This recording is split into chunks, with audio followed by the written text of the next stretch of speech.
Welcome back to Old Soul, New Soul Astrology Podcast. Thomas Miller here along with Robert Glasscock.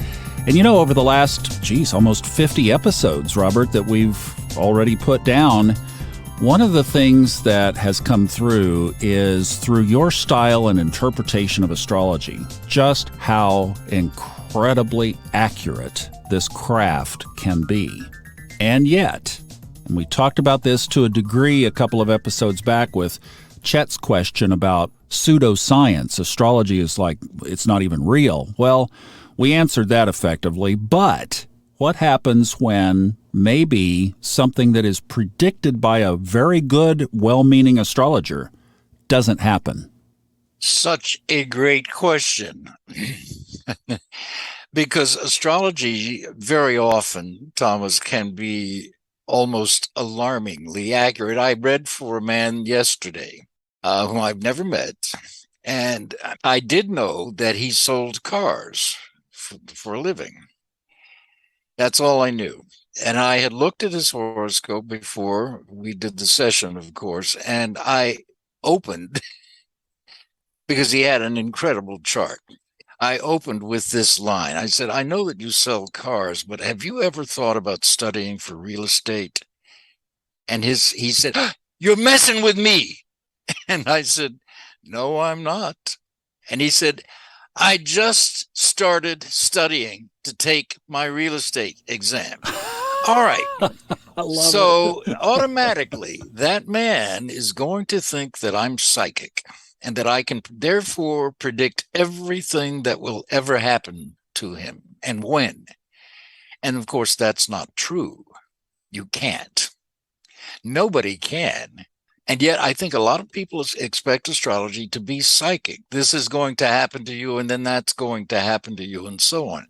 But the truth is, even in medical science, for example, two different patients can be diagnosed with exactly the same disease and be given probably exactly the same prognosis, except doctors realize this is a game of probabilities.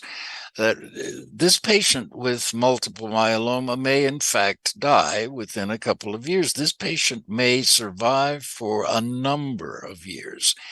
And it is sometimes hard even for a doctor with all of the medical science background to know the difference. And the same is true in astrology, because every situation in life, whether it's your love life or your career life or your money or your health, is comprised of so many elements that are coming together in physical space-time to manifest that by nature, even seemingly simple things have a complex background to them. So in astrology, sometimes, like with that man yesterday, things are crystal clear. But in many situations in real life, they're not crystal clear, and the horoscope will reflect that too. And as you know from horary astrology, which you've studied, certain horary questions that people ask, you set up the horoscope, and the horoscope will tell you, you can't read this chart, and here's why: it's too soon. Not enough elements are in play yet for astrology to be of any real help here. Or conversely, the horoscopes may say, this question is really invalid because there's nothing that the querent or the client can do to change the outcome. This is essentially an issue that's over. And if there's no dynamic in the issue, then astrology has nowhere to go. So even the horoscope itself will reflect that lack of clarity, and then astrologers have to work a little harder. But I think it's best to start with where you are in the horoscope. If you see a lack of clarity about somebody's marriage, you say so. Your marriage is looking uncertain in this period. Are you guys having maybe some ambivalent issues that you're not talking about, that you need to talk about? Because there seems to be a lot of ground shifting going on below the surface, probably on very sensitive topics, maybe, and you start from there. So you're not predicting that they're going to get a divorce, which may or may not be a helpful thing to do anyway. But you are so you get the client to address those issues that you see lack clarity, in the hopes that maybe you can help them get some clarity on them and find a path to communicating their own vulnerability and uncertainty and their fears and so on, which is a whole different approach than making psychic predictions as if they had nothing to do with it. Fate is going to happen to you, and here is your fate in this horoscope, and there's nothing you can do about it. Well, that's just not true. Am I making sense here? Yes, definitely. And especially on an individual level, where we've established, in fact, in some of our more recent episodes, that as individuals, we can change much quicker than a company or the president of a country or even the country itself, the bigger the macro. It's the difference between a sports car and the Titanic. I mean, we're dealing with something that is hard to turn versus something that is relatively easy or very easy to turn. You and I can change our beliefs, we can change our mind instantly, but the bigger collective has a much more difficult time with that. So yes, definitely. That is such a great point, because you and I can walk out of a job anytime we want to and go find another one, hopefully, or retire and go off into the woods for the next 10 years and not affect society, maybe, or hurt anybody. But a president of the United States can't do that. The leader of the armed forces can't do that. So let me ask you this. Let me ask you this, because that's a great point. So if you're looking at the president or the leader of the armed forces or even the country, like you've been doing a lot of predictive work through the Solar Arc practicums for the United States, and you make a prediction that, like with Saturn getting ready to move on to the United States natal Mars, Solar Arc Saturn. That's a difficult aspect. We're not going to go into the granularity of it, but you see that as a challenging time for the country potentially ahead of us, say, the next 2 years. How certain is that? It's pretty certain, because when you're dealing with a national chart and collective archetypes, they do, in fact, appear to work out more fatalistically than in an individual's chart. Simply because, again, an event at that level, at the national level, is so energized by collective energies. For example, I just read today that over 40% of Americans think that there will be a civil war in this country within 10 years. Now, that's reporting that's from a study that was done. Well, that's a big collective force. And you can see those things in the chart of a nation, and there may be no easy way out of them, because the alternatives are less for people like presidents and chiefs of staff and so on. They are constrained by their responsibilities, if you will, that people like you and I don't have. We're not responsible for anybody's life. They are. We're not responsible for the economy. They are. And so at those levels, those macro levels, astrology's ancient archetypes do seem to play out along more fatalistic signs.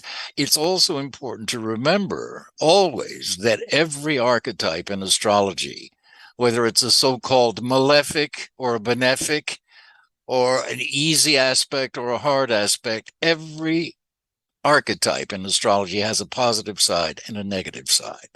And generally in the hard aspects, from transits, let's say, the reactions to the stress that is implied in the hard aspect will tend to be relatively primitive unless you are made conscious of the higher stakes, let's say, or the broader picture, the bigger picture, in which case more conscious through astrology. Then you'll say, all right, I see where the conflict is here. How do I find, in connection with whoever or whatever the conflict is with, a middle ground here that's going to be constructive for both of us? So an individual in that way has a lot more freedom of will to create a constructive and positive end result, even though the challenges are still there, and they may be really difficult challenges, than people who are locked into, by law, having to perform certain acts or not perform them.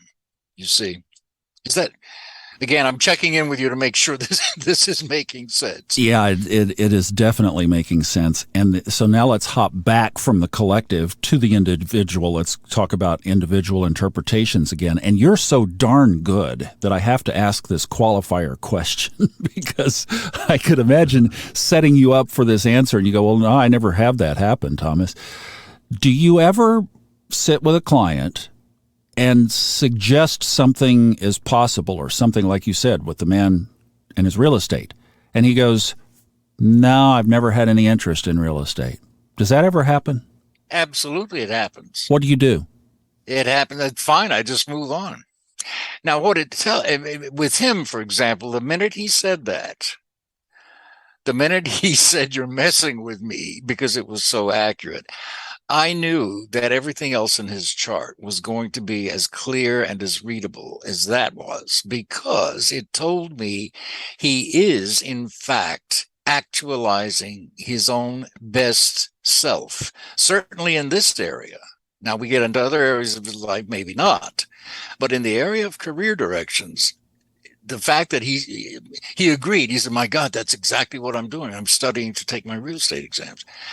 Told me, perfect. He knows nothing about astrology, but it told me that he's living his own best side in terms of those aspects. But yeah, all the time, if I get someone, I may see an equal propensity to succeed at real estate and suggest it.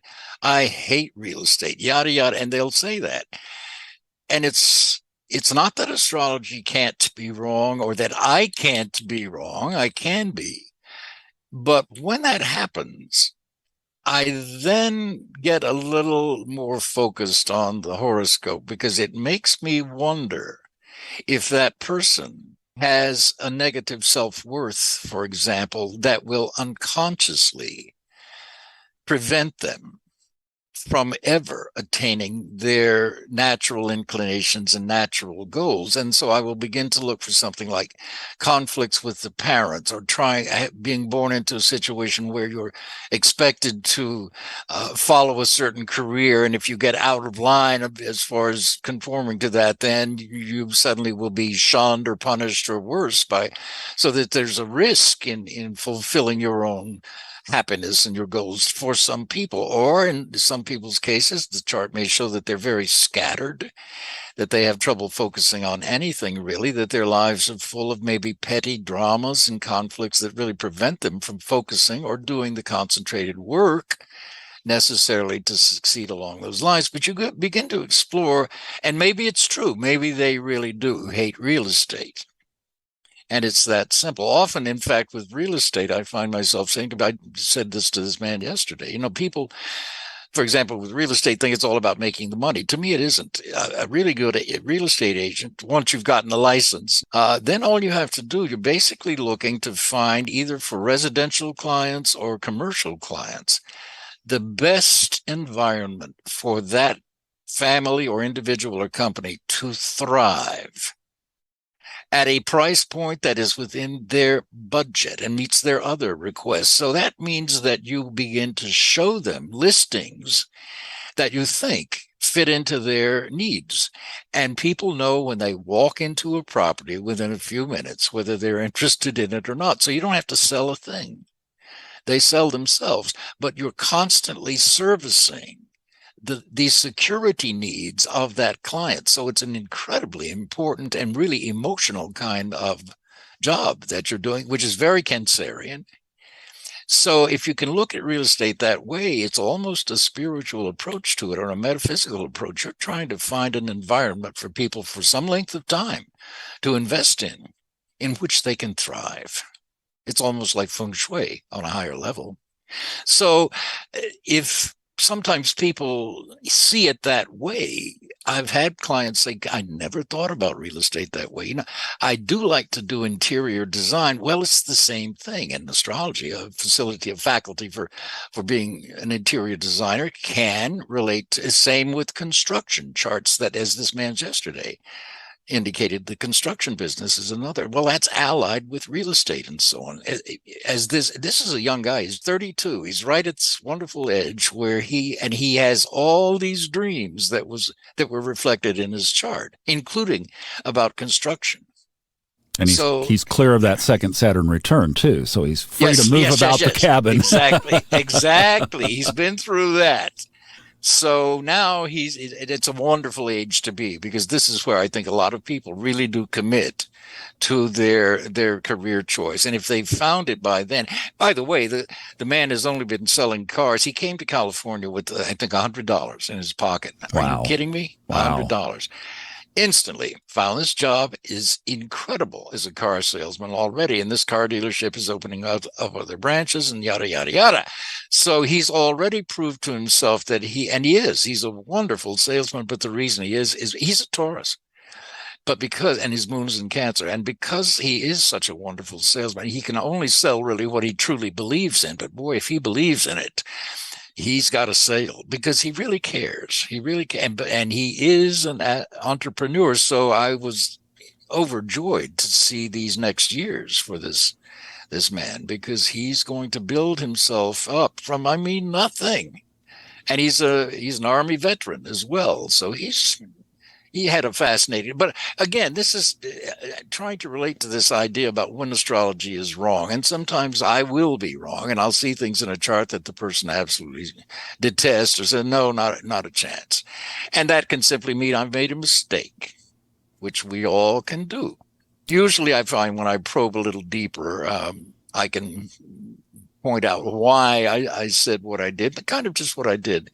If someone had said they were against real estate, and I began to talk with them, as I just did, about the inner workings of what real estate really is, it might wake them up. Gee, I never thought of that. And I do like interior design, and I could do that. You see what I mean? They begin to start making connections in their heads based on what you can see in the horoscope that turn out to be a wonderful career. You know, I love the picture you're painting here is something that I've been trying to do on the Fun Astrology podcast with the daily or regular transits of where things are, is to point out both sides of the archetype. You point out the shadow side, you point out the positive side. Mars right now is in Gemini as we're recording this. It's going to be in there for a long 7 months. We're with this for a long time. There's a shadow side to Mars and Gemini. It's the division. It's the bipolarity. It's the splits. It's the tension that can rip apart. And there's an incredible positive side to Mars and Gemini. It's something that can accentuate such power that you can get more than one thing done at the same time. You know me, that's what I'm looking at, right? Yeah, launch it. Sure, we can do that. Oh, yeah, you want to do that? Launch that one too. Hey, Robert, I got some stuff for us to do. It's like you could, and with that Mars octane and that fire and that Aries thrust behind it, you can make it happen. So what we're talking about here is being able to recognize both sides of an archetype. And as you're saying, I love this line has played so well with my podcast audience. Live to your highest timeline. Yeah. In other words, address the shadow and clear that away so that you have the free space, like your guy from California. If he wants to sell cars, he'll do it brilliantly. If he wants to get into real estate, hey, why not do Mars and Gemini? Both. Exactly what I told him, Thomas. You're a good astrologer. That's exactly what I told him. And as he transitions from one to the next, exactly what I told him, especially with Mars in Gemini, transiting Mars in Gemini as we have it right now. And as you say, for the next 7 months, everybody has this. And Gemini is the sign of connectingness. It rules the hands. It rules the arms. It's reaching out, connecting with other people. It rules speech, not the sound of your voice, but speaking, communicating through speaking. It rules hearing. It rules sight, because all of those things are organs through which we connect with the environment and the people in it. So it's about connectingness, and it's absolutely about ideas, and it's also about Gemini, about transitions. It's a mutable sign. So during this whole period with Mars activating Gemini, everybody will tend to feel both excited and anxious at the same time because they are full of ideas. They sense that their world is changing. It's been changing with COVID and politics and everything else at a pace where we've really never experienced before, because we're suddenly all instantaneously connected to our cell phones and our monitors and each other.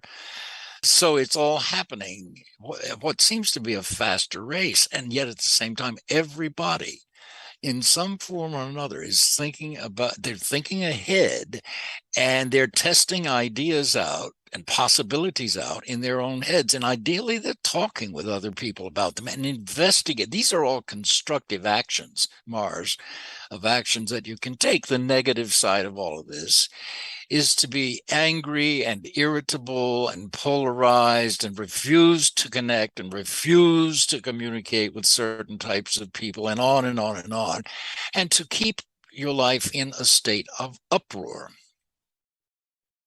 And a second tendency that's negative with this transit is to get scattered and to fail to see things in perspective and in priority. What's really important?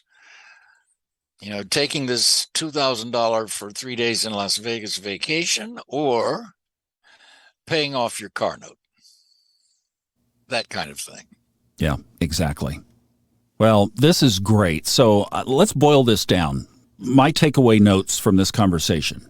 Individual astrology. When you're sitting with a client talking about their life, they are more flexible to change between the shadow and the positive side of the archetype. And that makes them, I guess, in a way, more prone to inaccuracies because they could pivot. But once you dial it in, then you know that you can run with that pattern through that theme in their life, knowing that they have tried to find their highest timeline. That was one. And versus collective astrology, which is much slower and harder to shift. Yeah, I totally agree with that. And I also think that you're getting to the heart of astrology. To me, we do have fate. There is such a thing as fate. If you're born missing a limb, that's fate. If you're born poor, that's fate. If you're born rich, that's fate. So your fate at birth always stems from the past. Now, if you're newborn, the only past you have are past lives. If you're a 30-year-old, you have a past of 30 years in which you are being reborn at age 30, because, as you know, our bodies are constantly sloughing off old cells and replacing them with new cells, so that there's not one cell or tissue or organ in your body today that was there 7 years ago. And if those new cells and tissues and organs come in and are built under a set of new beliefs, they will reflect that. And that's how you change your fate, transcend your fate. I don't know of another tool as accessible as astrology for doing exactly this, for really looking at every area of your life and see what you were born with and what that means, both for good and for ill, and then consciously beginning to focus on the higher side of each of your archetypes and acknowledging the lower side of them so that you ultimately can outgrow them, really. And therefore, you've changed your fate. So astrology, and far from being fatalistic, to me is the best tool for understanding your fate. And once you do, it's like flipping the coin over. Suddenly, your biggest weakness, if you address it, can become your hidden treasure once you overcome it. Yeah, and what you just described exactly is that you just described my journey over the last 3 years or so since I really kicked astrology into, learned how to interpret these things, studied under you, learned how to interpret the way that you do. It's a little scary. I kind of think like Robert sometimes. And then just think about always choosing to live on the highest timeline of the archetype. How can I move in that direction? And I bet you would echo this, that when you start living that way, it's not that it's easy street. It's not. Challenges are built into the process, but it's a lot more fun. It certainly is. And it's also exciting in a way because you can consciously be aware I am co-creating my reality here by doing this, by thinking about my chart periodically or getting into astrology, by understanding myself and looking at the timing. I've got this coming up. Gee, what am I going to do with this? You see, as opposed to I've got this coming up. What is it going to do to me? Exactly. Puts you in charge. And I'm a Capricorn rising, and that's where I like to be. Sadly, I have had to learn the hard way. The only person I can control is me. And sometimes in the past, not even that. Well, let me put you in charge. Tell everybody goodbye. You get to wrap it up. Thanks again. This has been wonderful. Great conversation, Robert. And if you would like to talk to him one-on-one about your chart, wow, we just set the stage for that, didn't we? All the information you need is in the show notes. The information on our Discord channel, which is run by the amazing Kristen Lawhead, is in the show notes. You can catch it all there. Thank you so much, Robert. Thank you. Great topic. And we will see you back on the next Old Soul, New Soul Astrology podcast with Robert Glasscock.